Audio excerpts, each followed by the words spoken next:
All right, honorary captains for this matchup. For the Jigging Pig, I'm going with Sidney Moncrief, probably the best player in Arkansas Razorback basketball history.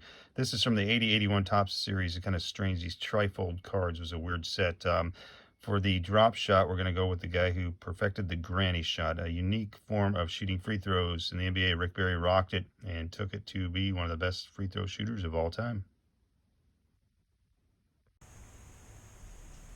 All right, next matchup is number 1 Jigging Pig versus number 9 Drop Shot Rig. Jigging Pig is kind of a more compact lure that does its work in close quarters to some structure to tempt the bass, as opposed to the Drop Shot is a little bit more slim and sleek. Suspends off the bottom for use like in a lot of clear waters, maybe on some larger structure elements, you know, like a hump or an offshore rock pile or that sort of thing. I'm going with the Jig and Pig on this one. Tough to beat, generally would catch larger bass, and its niche here in the early season cold water is just too tough for me to pass up. Honorary captains for number 5 Whopper Popper versus number 4 Shad Rap. Fittingly for the Whopper Popper is the Whopper, Billy Pultz. Not exactly the fleetest of foot, but he stuck around for a long time.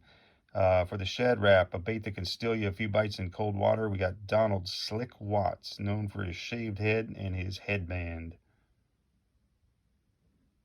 Next up, we got number 5 Whopper Popper versus number 4 Shad Rap. Whopper Popper represents a topwater bait, prop bait that makes quite a commotion coming across the surface, and it goes all the way up, as you can see this one in the center, to a big musky-sized plug to fool some big bass.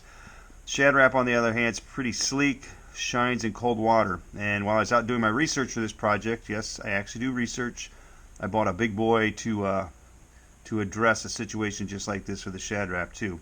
Anyway, sleek presentation, cold water effectiveness is going to pull the Shad Rap over the top of the Whopper Plopper. If I do throw a topwater bait, I've got a couple others, buzzers or walking stick baits that I prefer over the Whopper Plopper anyway. For number 11, Ned Rig versus number 3, Squarebill, going with a couple fellows whose stature reflects the lure type here. So we got Ernie D. Gregorio for the Ned Rig, small in stature for an NBA fella at 6 foot, and Phil Jackson, the square-shouldered forward for the Knicks, and for the Squarebill crankbait. You may have heard of that second guy. All right, number 11, Ned Rig versus number 3, KVD Squarebill. Ned Rig doesn't look like much, doesn't do much, but it's an effective cold water presentation. You just have to pay your dues, just like anything in the cold water. Throw it out, slowly reel it back in, and get your bites. It's not going to be fast and furious probably, but it's going to get the job done when nothing else can. As far as a KVD Squarebill, endorsed by Kevin Van Dam, I really wouldn't care if this was endorsed by some obscure blogger as opposed to potentially the best bass fisherman of all time. And today it's going to be endorsed by an obscure blogger because I'm picking the KVD Squarebill to move on to the next round.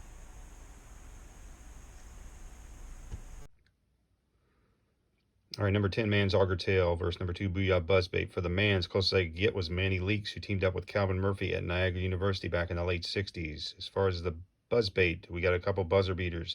1976 Garfield Hurd over the Celtics to send it into a third overtime in the NBA championship. Jerry West, 1970, against the New York Knicks with a 60-footer to send the NBA championship game into overtime. There's a reason why that fella's the logo. And hey, sorry, Christian Leitner, just couldn't do it. All right, next up, number 10, Man's Auger Tail Worm versus the number 2, Booyah Buzzbait. The Auger Tail, in doing my research here, I actually found they still make this thing. I was not aware of that. And I also found, in digging through my tackle box, some 30-year-old Man's Jelly Worm. So, interesting, a bit of nostalgia going back there. Perhaps I'll give it a go one of these days. I'll go ahead and use my old ones before I break down and spend the money on the new ones. As far as the Booyah Buzzbait, a blast, period.